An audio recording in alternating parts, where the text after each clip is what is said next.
I came into the program through the new genre department because I kind of try to bring like a lot of different languages together.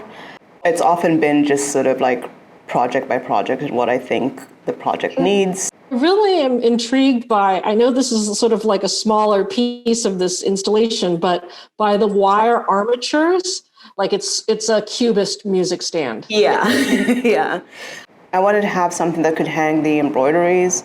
The bigger project is really just thinking around national anthems. Mm-hmm. So all of the embroidery is taken from like music sheets, so from national anthems, like specifically from various countries in Africa.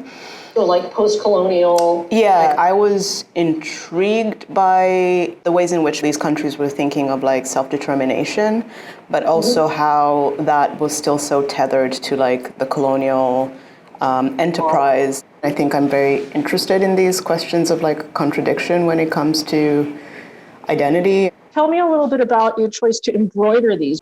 It actually gave me a really interesting effect. One side will be this very Western-facing, very tight notation, and the other side of it is way more free and way more improvised. It started to give me this other metaphor for like how the state might envision itself and versus what actually happens on the ground. It's like you've broken through the looking glass and now you can see the other side, and you found something as generative, as the anthems there.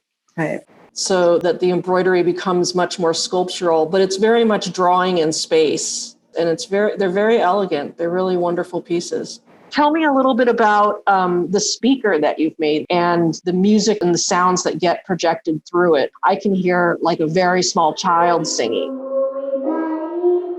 I'm interested in sort of how you can have like this sort of individual, very soft voice and how it gets drowned out by like the state sound, more elaborate. Yeah. So just thinking about like collective voice, individual voice, how these things are sort of like taught, like how do we get shaped? No, I mean, it's like you're illustrating both containers of sound and the instigators of sound, and music, and giving us visual representations that I think help us focus attention and be more attentive to what we're hearing. Right. And that's like a gorgeous practice.